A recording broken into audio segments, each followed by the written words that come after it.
Warning: the graphics in this video may not be suitable for all. Viewers' discretion is advised. On July 6th at 12:50 a.m., deputies from the Sangamon County Sheriff's Office responded to a 911 call from Sonia Massey at her residence.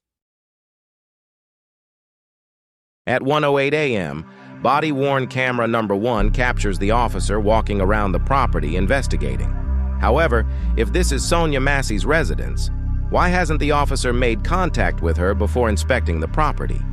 Anyone would be concerned if they saw someone wandering around their yard at 1 a.m., even after reporting it to the police.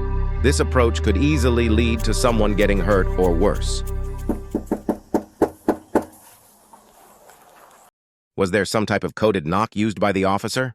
At 1:12 a.m., the officer knocks on Ms. Massey's door,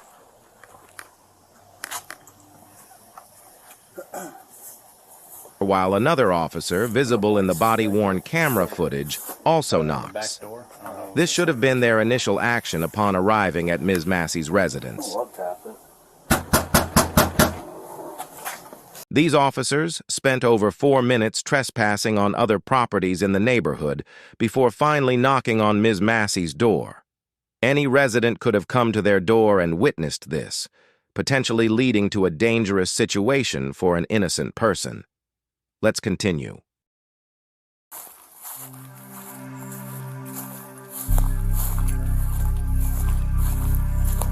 At 1:09, you can see the officer walking toward a gate.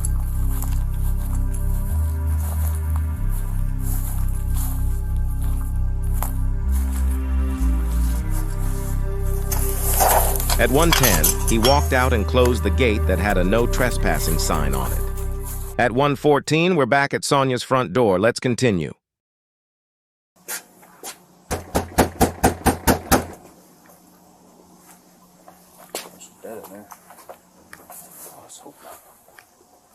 Body-worn camera number 1 captures who I believe is Deputy Sean Grayson saying, "She's dead in there," to which his colleague replies, "Let's hope not."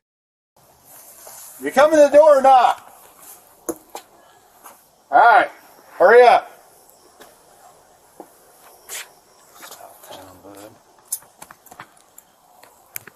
All right, hurry up. What kind of professionalism is this? Now he's in a hurry. He should have contacted her over 7 minutes ago. What took you so long to answer the door? Oh, I was trying to put on some clothes, sir. I'm sorry. I was trying to get... I got you. All right. Is there anything else we can do for you? She answers, "Huh?" And the deputy's tone changes as he repeats the question. She says no and turns to close the door. You can hear the other officer say, "Okay, all right," as his body cam turns and he prepares to leave. However, Deputy Grayson decides to get personal and continues questioning her. Huh? Is there anything else I can do for you?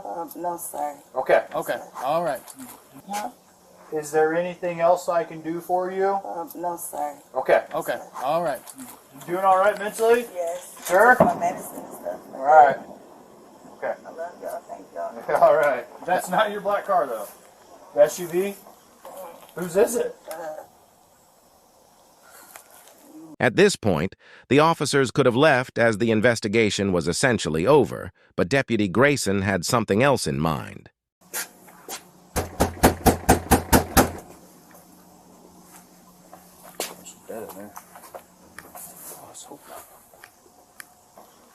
Whose is it?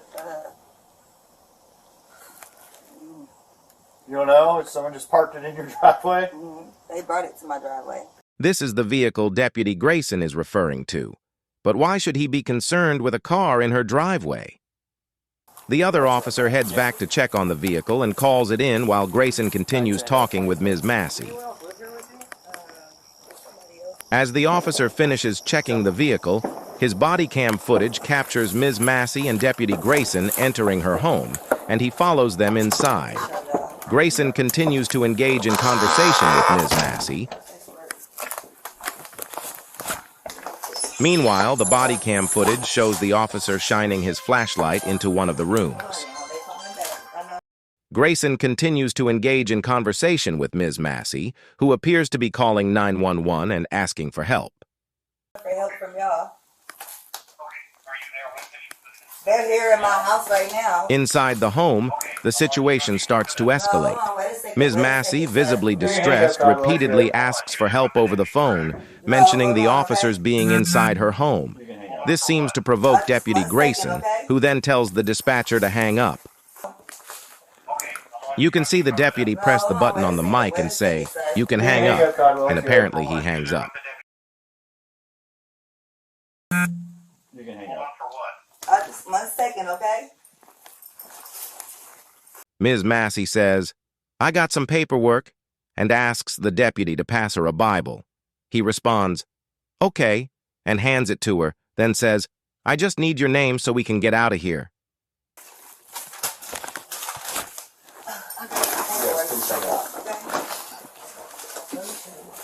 Okay? What's up? I got some paperwork. Can you grab that Bible, please? Yeah. Hey, I just need your name so we can get out of here. This raises a question. Why aren't they gone already? The officers knew her name from the dispatch call. The deputy just asked for her name and said he would leave once he had it. Now he's asking for information about her car again, even though she already explained what happened when they were on the front porch. Let's continue. What is your last name? Uh, Shouldn't have to think about your last name. You're not in trouble. I just need to attach. Massey. Huh? Massey. You have an ID? That'd make things so much easier. This is uncalled for. Saying things like, "You shouldn't have to think about your last name." At this point, she could ask the officer to leave and invoke her Fifth Amendment right to remain silent. You're not obligated to answer an officer's questions that may incriminate you or worse.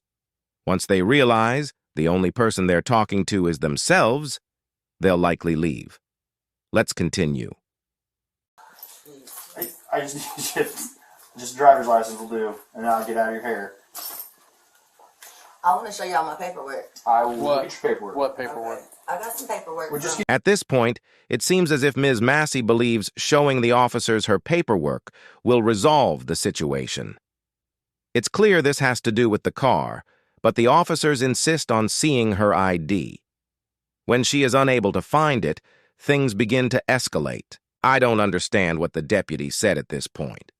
Ms. Massey gets up and heads towards the kitchen to remove a pot of boiling water from the stove. He remarks, "We don't want no fire while we're here." Ms. Massey utters some religious words. "Oh, I rebuke you in the name of Jesus. I rebuke you in the name of Jesus." And the deputy reacts strongly, drawing his weapon. Ms. Massey apologizes immediately and ducks down for cover. This is what happens next. check on her. Let me do this. We don't need a fire while we're here. Right. Okay. You can see her rushing to remove the pot of water from the stove. Where you going? Huh? Where you going? Away from your hot steaming water. Away from my hot steaming water? Yeah. Oh, I was rebuke you in the name of Jesus. Huh? Rebuke you in the name of You better fucking not. I swear to God, I'll fucking shoot you right in your fucking face. Okay, I'm sorry. Drop the fucking top! Ms. Massey ducks down and the deputy advances. Drop the fucking top! 14 shots fired. Not even a minute and 45 seconds had passed since Ms. Massey was asking for help from dispatch. Imagine what's going through the mind of the dispatcher hearing this. Shots fired, headshot wound to the female. This will probably stay with the dispatcher forever, knowing that there was nothing he could do to prevent the tragedy. Shots fired! Shots fired! Drop the fucking pot!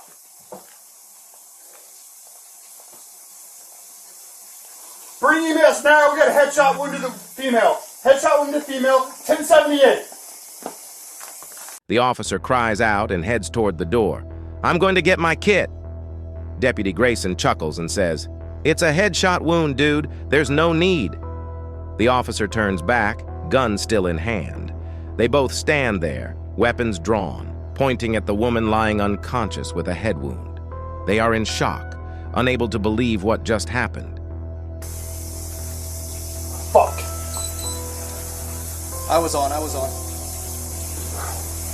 I'm gonna go get my kit. No, headshot, dude. Sure, she's done. You can go get it, but that's a headshot. God damn it. God, fuck. Dude, I'm not taking fucking boiling water in the fucking head. And look, it fucking came right to our feet, too. God damn it. They are both still there, weapons drawn. God damn it. You good? I'm good. You good? Yeah, I'm good. Let's go. Let her fucking just... God. Isn't that what you do, man? Fuck. He says there's nothing we could do. Really? You could have left. You good? Alright. Fuck. Well, I mean, you know, what else do we do? Has he ever heard of retreating? There's the door, it swings both ways. No, he wanted to advance, so he kept escalating things, and his ego wouldn't let him back down. I'll go get my med kit. Go get, hurry, get your med kit. I mean, there's not much we can do. We can at least try and stop the blood.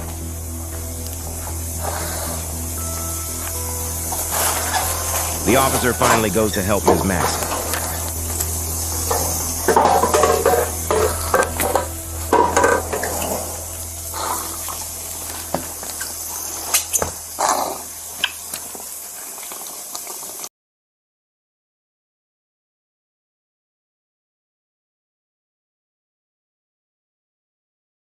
This is the body-worn camera footage from Deputy Grayson. Ms. Massey drops the pot immediately when instructed and ducks down. What happened to, come out with your hands up, or you don't want to get tased, or man, let's get out of here, she has a pot of hot water. Tyrants have to be in control. It's their way or the highway.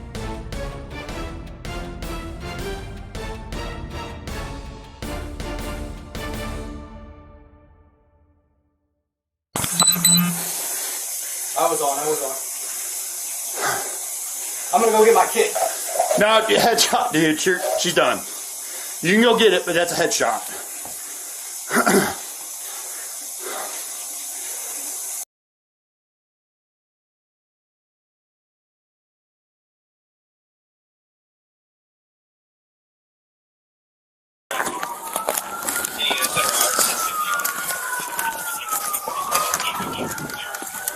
So, is there anything you think we can do for her? No. Alright, I'm not even gonna waste my med stuff then. You wanna run down real quick? Nope, not yet. Alright. House is cleared. She was the only one. Where's he going? No, she had a boiling water and came at me with boiling water. You shot her? Yeah. We have constitutional rights that protect us from the government and law enforcement. If we don't learn them and use them, we'll lose